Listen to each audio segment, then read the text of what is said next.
What's going on, everybody? It's Dustin here with FasterFunds Lending, and we are going to be at our fourth step of the BRRRR process, which is the refi portion.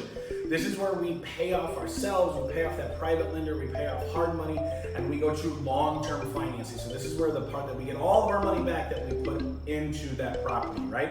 So we're going to be refinancing that property again into longer-term financing. So a couple things to remember when we're doing the refinancing is we're going to be using commercial and smaller town banks, if you will. So these are not the big banks, you know, maybe Bank of America or US banks where you're going to be doing this refinance at. These are going to be smaller town community banks that are hungry for this type of loan, right? So we want to make sure that we're calling a lot of these banks and we're developing relationships with those people at those banks. Number two, the majority of this time is these are going to be adjustable rate mortgages. So they might be a 3-1, meaning every 3 years the rate can adjust or reset, or maybe a 5-1 versus the 30-year fix that we hear so much about on our personal primary residence, right? Now, sometimes you can get a fixed rate, and that leads me to the next thing is the LLC versus your personal name.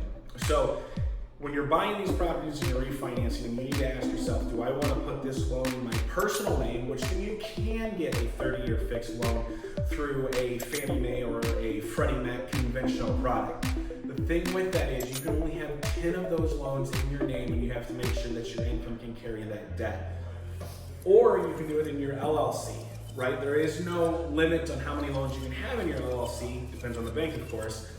But that's when you're going to have adjustable rate mortgages. They're probably not going to be amortized over 30 years. They're probably going to be amortized more than 20 to 25 years.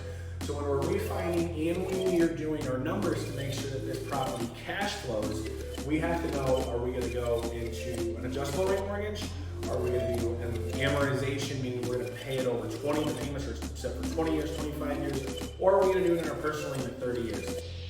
I hope all this makes sense, guys, because again, this is the fun part. We are now paying off that first lender that we had when we bought the property, getting all of our rehab money back as well, right? So this is how we're purchasing these properties and building our rental portfolio with no money out of our pocket, because we get all of that money back when we do the refinance. Again, if we did the numbers when they work properly.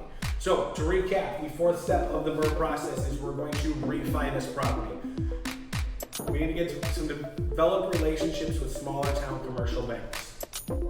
You need to know, are you going to do an adjustable rate mortgage or are you going to do a 30-year fix? Now, if you do a 30-year fix, we're going to be limited on how many you can have because those are going to be in your personal name. Or are you going to do it in your LLC?